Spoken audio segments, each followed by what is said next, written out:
We're now going to introduce our second speaker. We all know Judith is a bit of an extrovert. Today, Judith is going to put that personality trait to work as she shares a story she hopes to display vocal variety and physical expression. And maybe she'll keep your attention too.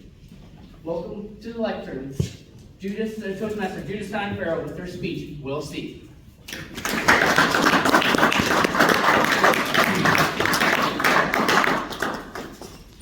Good morning, fellow Toastmasters. Good morning.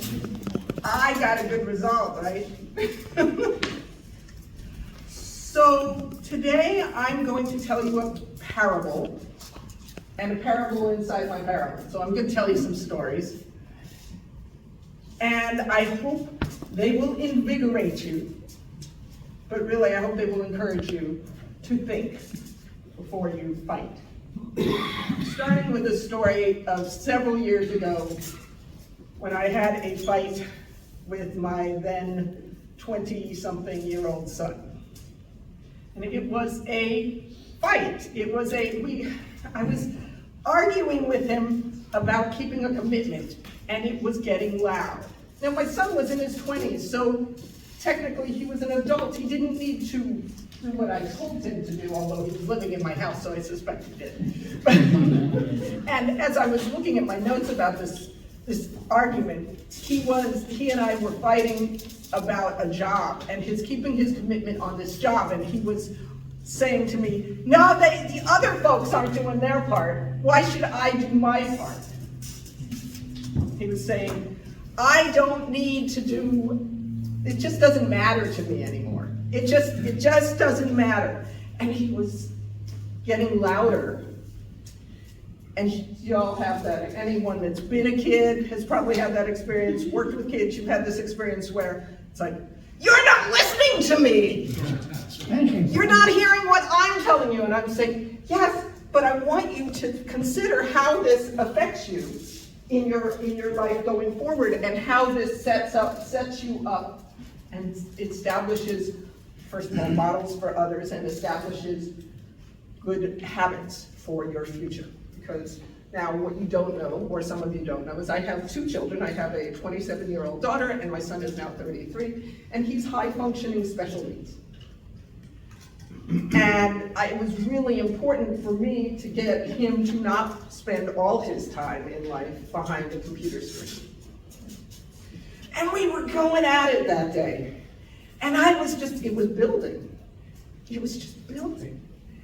And suddenly I'm in the middle of it, and I stop. And I remember a story.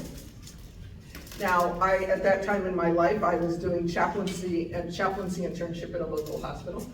And it was an interfaith chaplaincy program. And I was getting stories from different cultures. And this one, many of you have probably heard, but it never hurts to hear it again. It's about an old farmer in China who managed his farm with the help of his only child, his son. And he had a neighbor who also managed their farm with their son. And the story goes that one day the farmer and his son were working on the farm, and suddenly their horse escapes their paddock and runs off. And they chase it, and they can't find it, they can't catch it.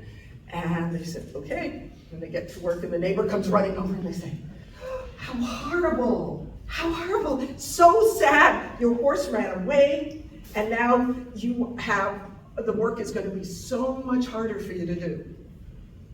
And the old farmer says, yeah, maybe bad, maybe good.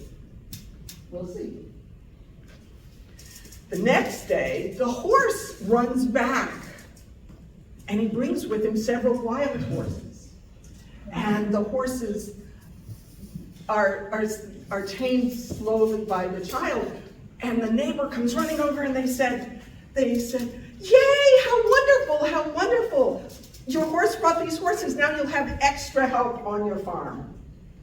And the farmer goes, maybe good, maybe bad, we'll see.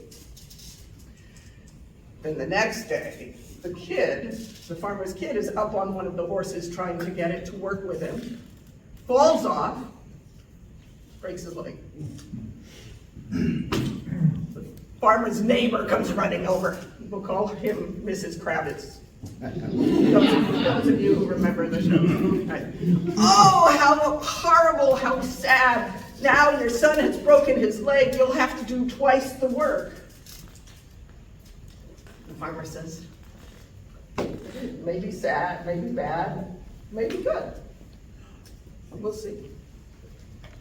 The next day, the king's people come and are looking for soldiers to help fight a war. And the farmer's child has a broken leg, and they're not capable, and the farmer's too old. And the neighbor's child is perfectly able-bodied, and so he is taken off to fight the war. And this neighbor is so sad from this. Says, my only child will surely perish. And he comes over to the farmer. He says, you are so lucky your child's leg was broken. He didn't get conscripted. The farmer said, maybe it's good, maybe bad. We'll see. No. I sat with that story in my head for a moment. That day I was struggling with my son. And I sat him down, I said, Dylan, let's talk, let me hear your point of view. And my son told me his point of view. And then I said, now, will you hear my point of view? And he said, okay. I listened. And I gave him my point of view, and he made a decision. Was it the right one? Was it the wrong one? Only time tells. We'll see. Thank you, fellow Toastmasters. Now we're all qualified to cook eggs.